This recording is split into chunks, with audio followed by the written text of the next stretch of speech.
Hi guys, Tech here, and here is some of my test footage for when I was wrecking the Elementalist, testing with the Piscators with KB for the league start. You'll notice gems leveling and things like that. That's because I was still in the middle of my playtest, but I wanted to just give you kind of an idea of what to expect on the Wonder style. You'll notice the Abyss went the wrong way, and I just kept going. That's kind of how you play Wonder. This is with rocking a inspired learning, so it also gives you an idea of kind of if you're in like low pack size maps, like what this one was, kind of what to expect with inspired learning. It is not the same as Headhunter, but it is very good, especially if you scale more density in your maps. This is kind of just out and go. The boss damage isn't the greatest, but this is also without the changes and without having access to the bloodline. The bloodline is going to give us a insane amount of just raw damage. And since we aren't like int stacking yet, it really affects damage. Like if I put an int stacking 1 on this, it'd have been like quadruple the damage instantly. But you can see like it still has like decent boss damage. All right, so we're doing 3 builds in 1, and I know what you're thinking. What is he done now? So I wanted to make a guide that was very easy to follow for leveling, but I also wanted to give you the potential for really high end game damage. And so to do that, I am starting off with Assassin to give us the best quality of life. Now a note, as soon as you pick up Shadowed Blood, you need to run Purity of Elements.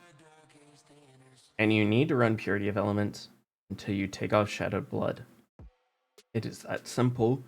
This mitigates the complete negative effect. Like once we get that stuff, it's like easy peasy going. The other thing is if you drop a Piscators, immediately pivot. No longer focus on light radius, start building good gear. Because Piscators is basically going to carry you until you can get really high end ones. And I kind of explained that in the note section, which we'll talk about in a little bit. The reason why we're going Assassin, again, we're going to have a very smooth start of leveling because we're going to be very tanky. We get the first node is the tank node. After that, we're going to get the damage node of Knife in the Back. So what Knife in the Back gives us is it makes it where we are getting 100% crit against enemies that aren't on full life, which gives us better clear. And it gives us more raw damage. And then multi against enemies that are on low life. So that gives us more bossing and more rare damage as they get trucked. So that first initial hit should chunk them. And then it gives us more damage once they are chunked. And that's kind of the reason why you want to go Knife in the Back. Knife in the Back is by far the best one. By far. So we're going to get Knife in the Back after we get Shadowed Blood. And that'll give us a lot of damage. And that will give us a very good combination of damage and survivability. Then we're going to get Mistwalker, which gives us elusive and elusive effect. And we also don't take crits while we are elusive, which is huge.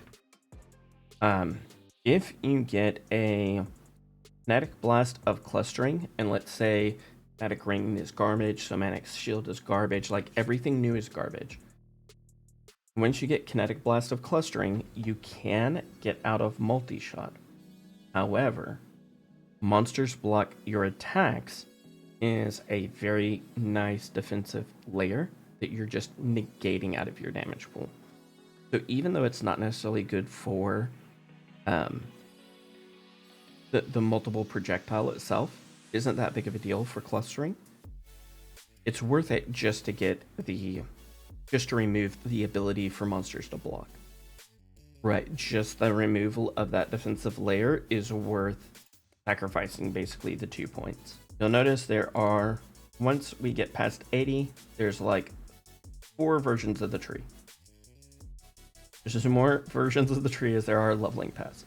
So the reason why is because of Assassin now, we have a viable life option for wanding. We can run Lethe Shade with Shadowed Blood, get this recoup node, get this recoup node, and actually run a life-based wander with reasonable defenses. That's it. You can just stay Assassin if you want to play life.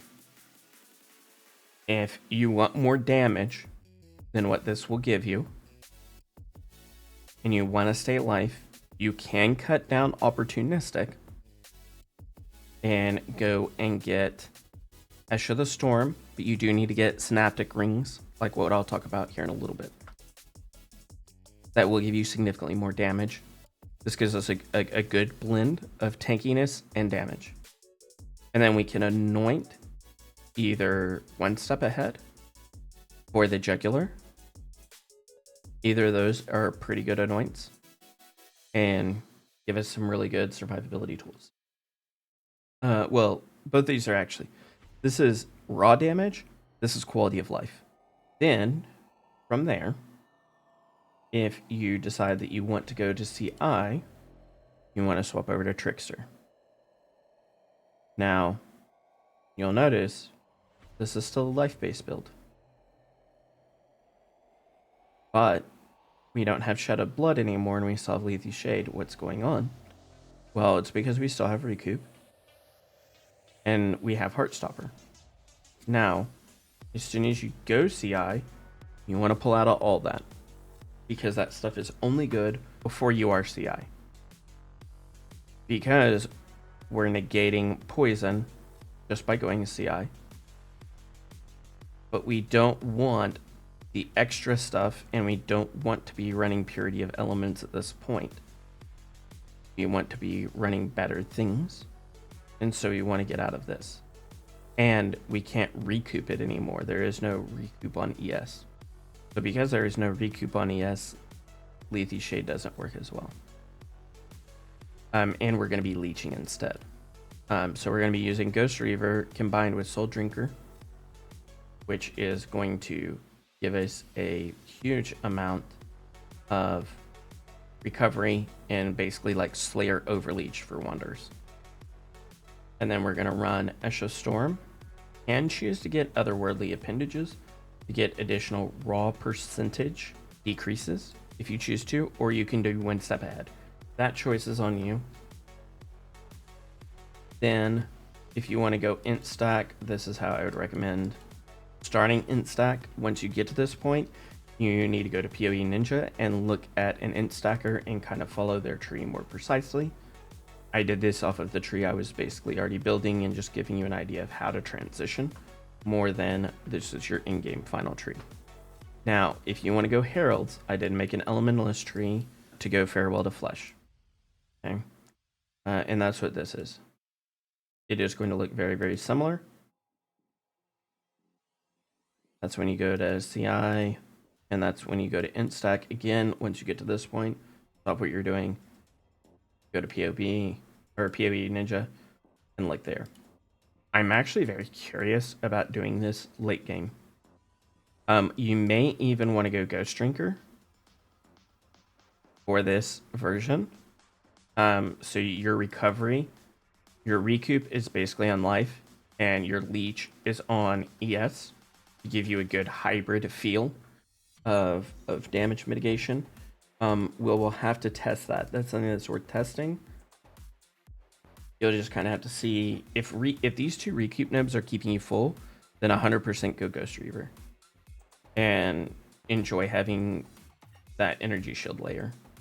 And if you are going life, you want to gear like evasion ES basically, and try to get more spell suppression stuff, and then you can take out the lucky node once you're capped at spell suppression. But yeah, I hope that's helpful. As far as the skills, I'm leaving it pretty bare bones. Right, so for our early leveling, we're going to be using Connect Point with Prism Burst, right? Yeah, with Prism Burst.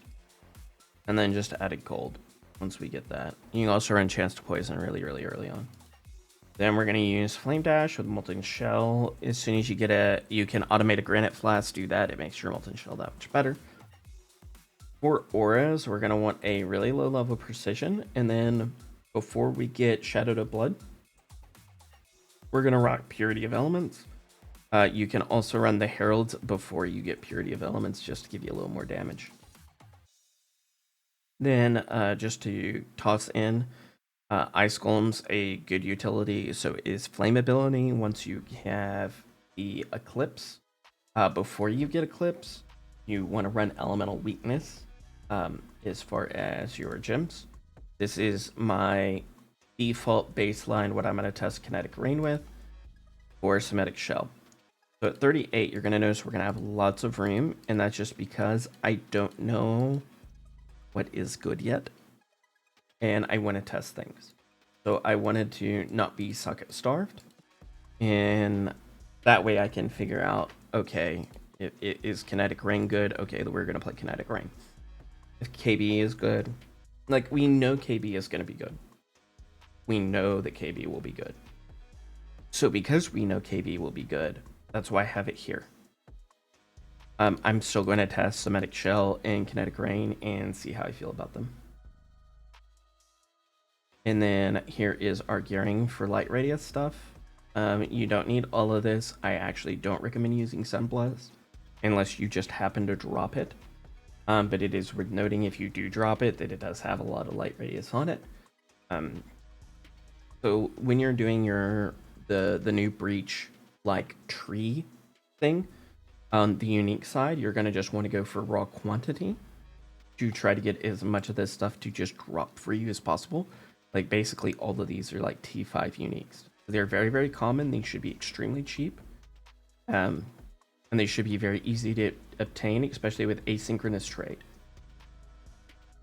Then for our notes, I think Trickster is the best in-game experience. I think Assassin is the most unique, and I think Elementalist is the best if you already have the bloodline and because we don't know this for sure, and it transfers over. So you've already done Lyrica, and you're making a new character. Well, it'll feel so good. It'll feel so good while leveling.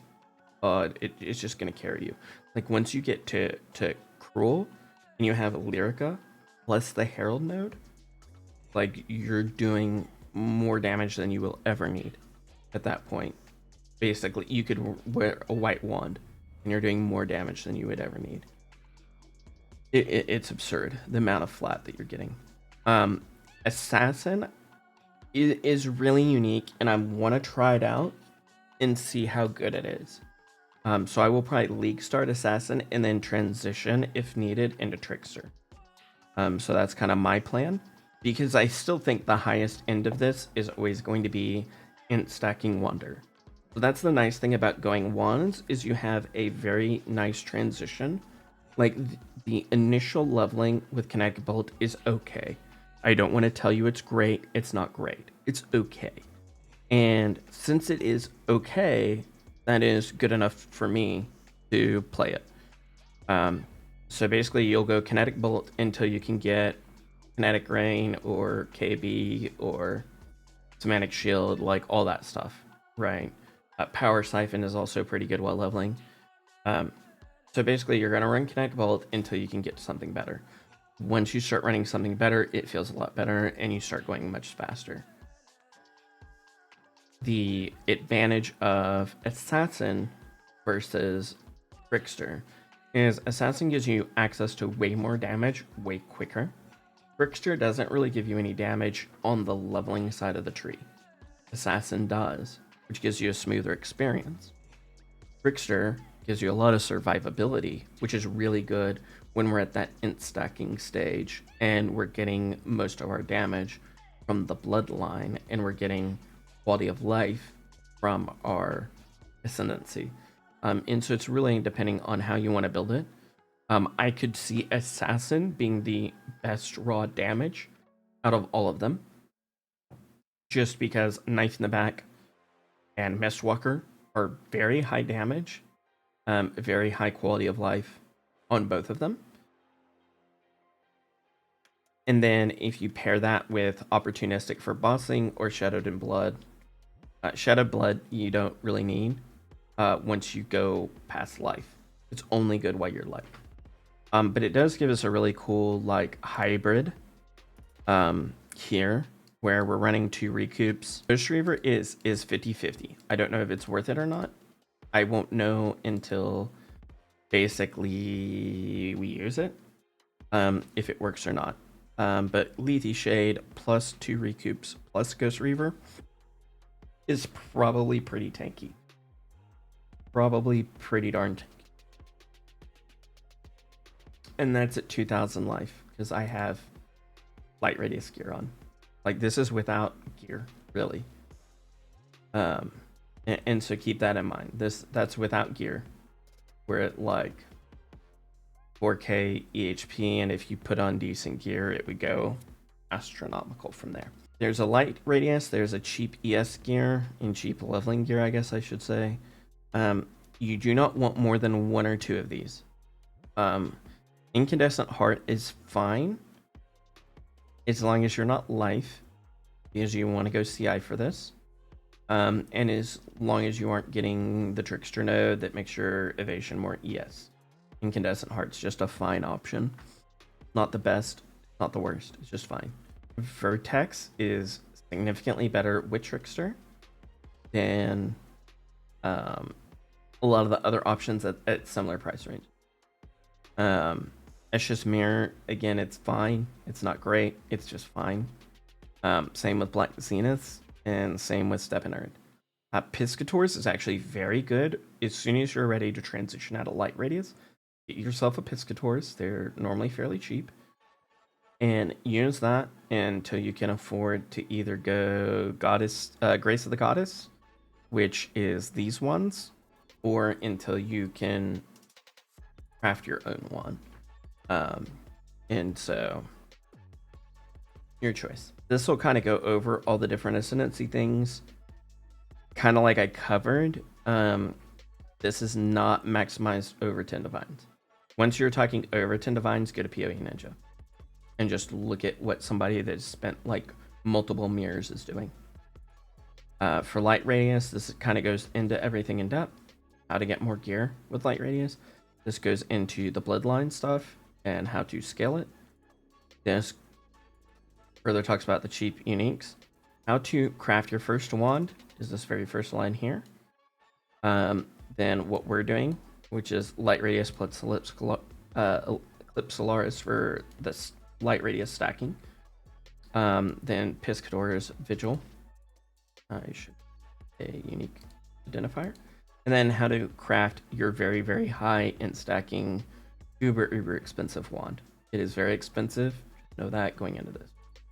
This is how to start crafting all the int stack gear.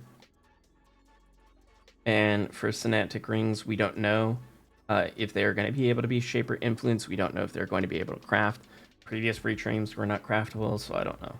I wouldn't plan on them being craftable. You're going to have to just buy or get large quantities of these to try to get something pretty good. And if you can get percent int, hell yeah. If you can't, it's okay. But anyway, I hope that was helpful, and I will catch you guys later.